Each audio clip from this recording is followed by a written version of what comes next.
Welcome to the Community Foundation of North Central Washington's Grantseeker tutorial. My name is Lori Mitchell and I'm with a Common Grant application. And this is going to be a brief video showing grant seekers how to use our site to apply to the Regional Impact Grant. Currently you're looking at the dashboard. This is the page you land on after you log into our site. In order to log into our site for the first time, you need to register. You can register by going to www.commongranapplication.com and clicking on the green Grantseeker icon. You can also get to our site by going to the Community Foundation of North Central Washington's website and clicking on the link. This will take you to the registration page, and you can either go to the dashboard or directly to the application. If you happen to go to the dashboard, you're going to want to click on Start Draft Application. Multiple grant makers use the Common Grant Application site to receive and manage grants, so you're going to need to find the Community Foundation of North Central Washington and click on Select Program next to their name. There are 3 different programs or applications on our site. You need to find the Regional Impact Grant and click on Start Draft Application. You are now in the draft application. There is a reminder at the top to save your work, and you'll see a progress bar has appeared at the top, showing you all the different pages you need to go through in order to submit your application. Currently you are on the instructions page. These are important instructions written by the grant maker.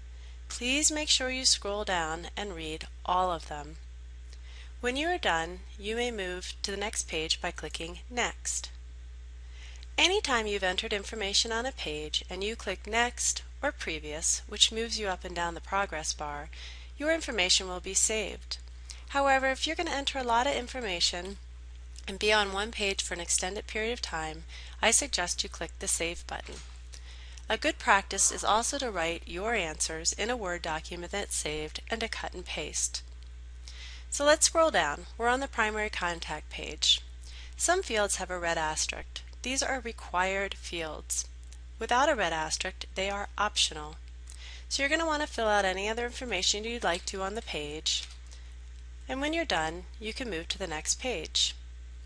We're at Organization Documents.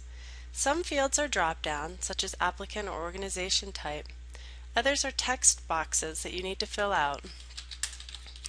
You'll notice that as you type, the character count goes down, letting you know how many characters you have left. There's also a field that asks if you use a fiscal agent. If you have a fiscal agent, please make sure you change this field to Yes. When you move to the next page, a fiscal agent stop will appear where you will fill out your fiscal agent information. This page has a Page Help button. Anytime the grant maker has written an advisory about that page, a Page Help button will appear. So please click on it to read the advisory. We are now moving to the Organization Documents page. You need to click on the Page Help on this page to see all the different documents that you need to upload and the file type it must be uploaded to. For example, they are requesting your 501c3 and you need to upload it under File Type Tax Determination Letter.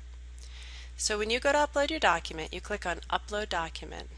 You need to make sure you select the correct file type. So at this moment, I am uploading my tax determination letter. I make sure that file type is selected. I click Browse. I find my tax determination letter on my computer, I click on it, I click Open, and I click Save. Now my tax determination letter is attached to my application. When I submit it, the grant maker will receive it. When you go to upload your next document, you want to make sure you select the next type of file that you're uploading, for example, budget, and then find your budget and upload that. If you've uploaded the incorrect document, you can always delete it and reload it. I'd like to point out that we jumped over the Select Grant Seeker program and went right to the Program Background page. A program background is what I'm asking funding for. So when I give this program a name and I save it, I will have one saved program in my account. In the future, if I'm applying to the Community Foundation of North Central Washington again and I'm asking for the same funding type, I can use my program background that I've already created. Or if I'm asking for a new one, I could click on Add New. Grant seekers can have multiple program backgrounds saved in their account. So this is my project. I give it a name. I select the cause. I'll say it's education, Type, it's program funding. Description is 300 characters. That's about 2 to 3 sentences to describe my project. And then you'll scroll down and there are supplemental questions that I need to answer from the grant maker about my project. Program documents, very similar to the organization documents. They're asking for program documents here for 2 bids or quotes. Again, you would click on Upload Document and you have 2 different file types to upload the 2 different documents.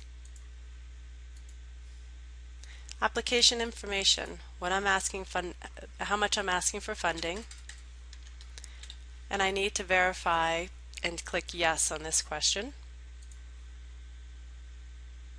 I'm now on the Preview Draft Application. At this time, I want to point out that every page on the progress bar has a pause button. You don't have to finish this application in one sitting. You can pause out of it.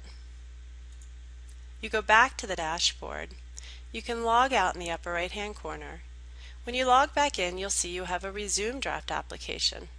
There's also an Exit Draft Application. If you click on Exit Draft Application, you don't lose any work that you've entered. You've just exited out of the application you chose.